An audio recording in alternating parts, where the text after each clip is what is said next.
अस्सलाम वालेकुम dear students, बिस्मिल्लाहिर्रहमानिर्रहीम। आज हम क्लास 10 का साइंस ग्रुप का चैप्टर 1 स्टार्ट करने लगे हैं, जिसमें हमारे पास पहला टॉपिक है क्वाड्रेटिक इक्वेशन। आपने देखा होगा यहाँ पे क्वाड्रेटिक इक्वेशन क्या होती है।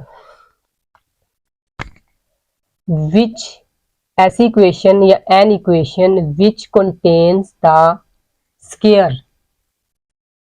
अब यहाँ पे स्क्वायर की बात क्या हुई है, which contains the square of unknown variable. ठीक है, किसी भी अननोन वेरिएबल, जैसे कि इसमें x जो है ना वो एक वेरिएबल है। ये जो x है ना यहाँ पर, ये एक वेरिएबल है। उसकी बात की है कि कंटेन्स होता है वो स्क्वायर ऑफ अननोन वेरिएबल, मतलब वेरिएबल जो होता है वो स्क्वायर पे ऊपर कंटेन, उसके ऊपर एक स्क्वायर क्या होता है, कंटेन होता है, और ये वेरिएबल हमारे पास x है, उस पर मुश्तमिल होता है। But no higher power is, लेकिन कोई भी हायर पावर नहीं होती। Is called a quadratic equation, हम इसको कहते हैं क्वाड्रेटिक इक्वेशन। आपके पास यहाँ पे एक वर्ड यूज हुआ है, और an equation of the second degree.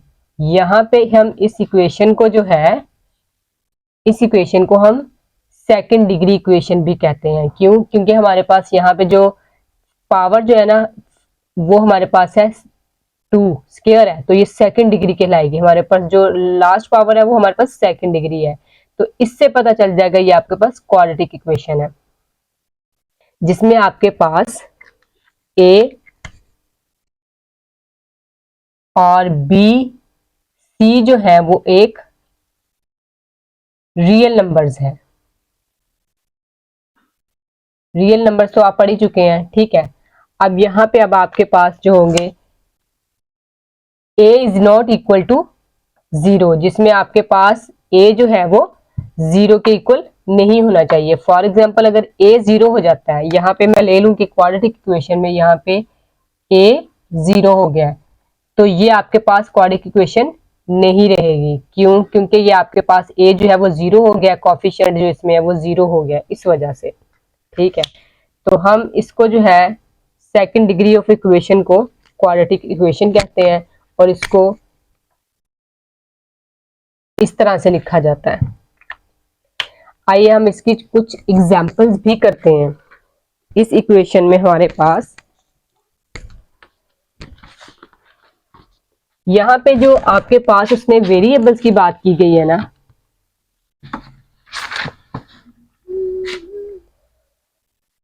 इसमें यहाँ पे जो है आपके पास A B C real number, और जो आपके पास यहाँ पे एक्स एक्स डिनोट की बात हो रही है, यहाँ पे जो एक्स है ना ये आपके पास वेरिएबल्स है, ये आपके पास वेरिएबल्स। ठीक हो गया। और ये आपके पास जो है ना इस कॉल्ड द जनरल और स्टैंडर्ड फॉर्म।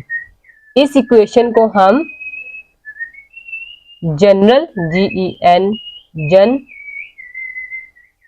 इसको जनरल भी कहते हैं, और ये हमारे पास एक स्टैंडर्ड फॉर्म भी है। ये हमारे पास एक ये स्टैंडर्ड फॉर्म भी है और जनरल इक्वेशन भी है।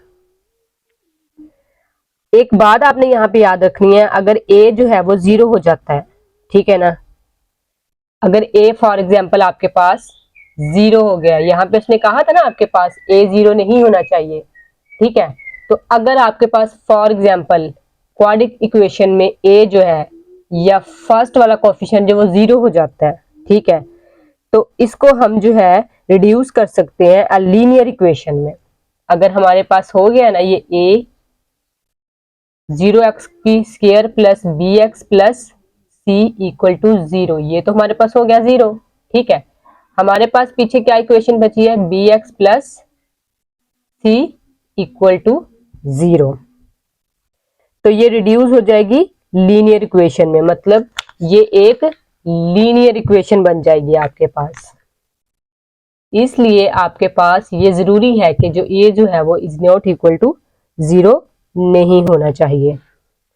अब हमारे पास यहाँ पे क्वाड्रेटिक इक्वेशन को सॉल्व करने के दो सॉल्यूशन है। सॉल्यूशन ऑफ क्वाड्रेटिक इक्वेशन जो है, इनको सॉल्व करने के दो मेथड है।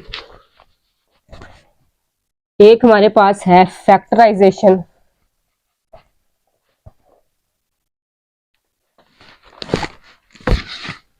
एक हमारे पास फैक्टराइजेशन है और सेकंड है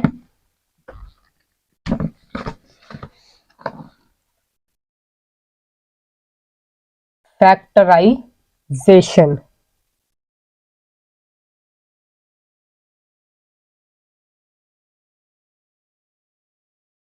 और सेकंड हमारे पास जो मेथड है वो है कंप्लीटिंग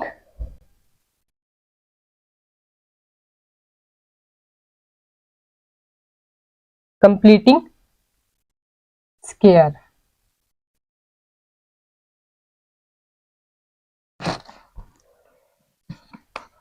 अब यहाँ पे आपके पास उसने जो दो फैक्टराइजेशन और कंप्लीटिंग स्क्वायर की बात की है, ठीक है। फैक्टराइजेशन आप छोटी क्लासेस में भी पढ़ चुके हैं, ठीक है। कंप्लीटिंग स्क्वायर जो है वो हम इस क्लास में पढ़ेंगे। अब यहाँ पे आप क्वाड्रेटिक इक्वेशन में आपके पास यहाँ पे कुछ थ्योरी दी हुई है, अगर आपके पास बुक है। द इक्वेशन आपके पास is standard form but is not a standard form, ठीक है। अब यहाँ पे एक इक्वेशन है आपके पास, एग्जाम्पल दे देती हूँ क्वाड्रेटिक इक्वेशन की मजीद।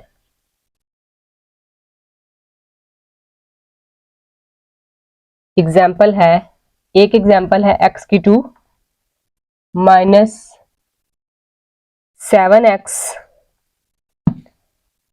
Plus 6 equal to 0। ये भी आपके पास एक क्वाड्रेटिक इक्वेशन भी है और ये आपके पास स्टैंडर्ड फॉर्म ऑफ इक्वेशन भी है।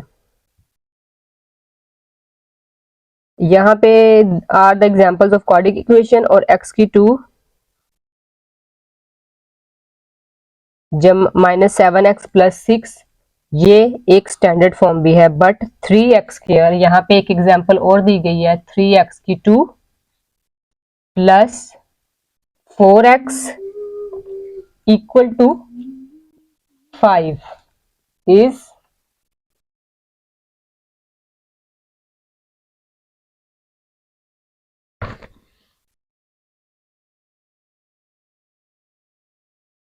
not in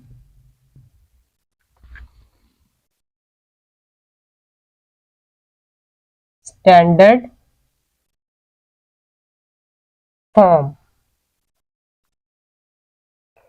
ये स्टैंडर्ड फॉर्म क्यों नहीं है आपके पास? यहाँ पे ये जो प्लस का 5 है ना, ये आपके पास इक्वल के इधर को है, ठीक है। हम ला तो इधर सकते हैं, लेकिन अभी ये ना ही क्वाड्रेटिक इक्वेशन है और ना ही, और ये इसकी स्टैंडर्ड फॉर्म नहीं है, क्योंकि प्लस का 5 इधर जाके जब माइनस का 5 हो जाएगा तो ये आपके पास एक क्वाड्रेटिक इक्वेशन होगी और ये इसकी स्टैंडर्ड फॉर्म बन जाएगी। If b is equal to 0 in a quadratic equation, अगर इफ b जो है 0 हो जाए क्वाड्रेटिक इक्वेशन में, तो आपके पास यहाँ पे ax² plus bx plus c equal to 0, like यहाँ पे आपके पास b हो गया 0, then it is called a pure quadratic equation. उसने कहा है कि यहाँ पे आपके पास अगर स्टैंडर्ड फॉर्म वाली इक्वेशन जो है उसमें आपके पास जो है वो 0 हो जाए भी, तो क्या ना, तो ये आपके पास बन जाएगी pure quadratic equation. For example like x² minus या प्लस 0 x, b की जगह पे 0 x और माइनस का 16 इक्वल टू 0। देखें यहाँ पे b जो है वो 0 हो गया है ना आपके पास, तो यहाँ पे ये जो 0 बन गया आपके पास, ये आ जाएगी x² माइनस 16। तो ये आपके पास एक प्योर क्वाड्रेटिक इक्वेशन होगी, ठीक है। तो ये हम are the pure quadratic equation कहेंगे इसको। इसके साथ के कोई और एग्जांपल भी आप ले सकते हैं, लाइक 4x⁴ इक्वल टू 7, ये भी एक प्योर क्वाड्रेटिक इक्वेशन है। डियर स्टूडेंट्स, आपको आई होप मेरा आज वाला लेक्चर जो है वो बहुत अच्छा लगा होगा। हम बहुत ही मेहनत से वीडियो बनाते हैं। अगर आपको मेरे वीडियोस अच्छी लगती हों तो आप मेरे कमेंट करें वीडियो के नीचे, और मेरी वीडियो को लाइक करें, मेरे चैनल को सब्सक्राइब करें और मुझे सपोर्ट करें, ताकि मैं और ज़्यादा अच्छी वीडियोस बना सकूं और आपको अच्छे से, इससे ज़्यादा अच्छे तरीके से समझा सकूं। तो अगली वीडियो में हम आपसे मिलते हैं इंशाल्लाह। अल्लाह हाफिज़।